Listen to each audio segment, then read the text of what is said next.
하나님 말씀, 오늘은 로마서 14장 1절에서 4절 말씀 가지고 함께 나눕니다. 성경 봉독합니다. 여러분은 믿음이 약한 이를 받아들이고 그의 생각을 시비거리로 삼지 마십시오.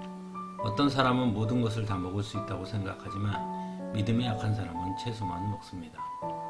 먹는 사람은 먹지 않는 사람을 업신여기지 말고 먹지 않는 사람은 먹는 사람을 비판하지 마십시오. 하나님께서는 그 사람도 받아들이셨습니다. 우리가 누구이기에 남의 종을 비판합니까? 그가 서 있든지 넘어지든지 그것은 그 주인이 상관할 일입니다. 주님께서 그를 서 있게 할 수 있으시니 그는 서 있게 될 것입니다. 아멘. 사람들은 저마다의 삶의 방식들이 있습니다. 그리고 그렇게 각각의 삶의 방식들을 가지고 있는 이들이 함께 모인 공동체가 바로 교회 공동체이기도 합니다. 그러다 보니 때로는 서로의 삶의 방식의 차이로 인해 어려움을 겪게 될 때가 있습니다. 초대교회에도 그런 문제는 여전히 존재했습니다. 오늘 본문에서도 예를 들어 설명하는 것처럼 초대교회 안에도 채식주의자들이 있었고 그런 그들을 비판하는 이들도 있었습니다. 더욱이 채식주의의 문제는 단순한 삶의 방식을 뛰어넘어 신앙의 영역으로 확대되기도 했지요.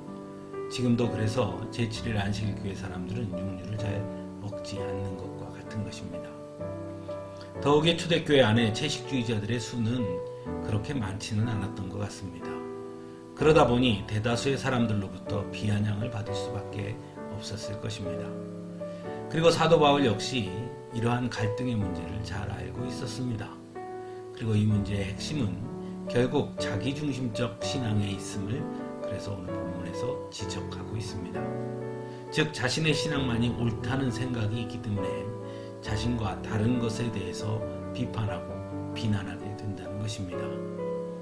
그래서 사도 바울은 교회 공동체 안에서 성도들 간에 가져야 할 태도에 대해서 전하고 있습니다. 먼저는 받아들이라 라는 말씀입니다. 나와 다름을 무조건 배척하거나 비판하는 태도가 아니라 일단은 받아들일 줄 아는 자세가 되어야 한다는 것입니다. 그리고 그 다름을 시비거리로 삼지 말라고 말합니다. 이 말은 곧 다름을 틀림으로 여겨서는 안 된다는 것입니다. 예수 그리스도 외에 다른 방법으로도 구원받을 수 있다고 말한다면 그것은 옳고 틀림의 문제이고 당연히 시비를 가려야 할 일이지만 채식을 하고 안 하고의 문제는 옳고 그름의 문제가 아니고 다름의 문제라는 것입니다. 그런데 간혹 이 다름의 문제를 옳고 그름의 문제로 착각하는 경우가 있는데 그래서는 안 된다는 것이죠. 왜냐하면 모든 성도들은 하나님께서 받아들이신 하나님의 거룩한 자녀들이기 때문이라는 것입니다. 그러므로 하나님께서 받아들이신 그들을 우리는 비판할 자격이 없다고 말합니다. 즉 성도는 모두 하나님의 선택과 부르심을 받았으니 하나님께서 판단하실 것이라고 말하고 있는 것입니다. 그러므로 우리가 다른 성도를 비판하거나 비난하는 것은 곧 성도를 받아들이신 하나님을 비판하고 비난하는 것과 같다는 것이죠. 그래서 우리는 우리와 함께 신앙생활하는 모든 성도들을 판단하거나 비난하기보다는 존중하고 서로 사랑으로 섬기는 자들이 되어야 한다는 것입니다. 사랑하는 성도 여러분, 서로의 다름이 있기에 하나님은 바로 우리들을 하나의 공동체로 삼아주신 것이 아닐까요? 서로의 다름을 통해 서로가 더욱 발전하고 온전해지게 하시기 위해서 말입니다.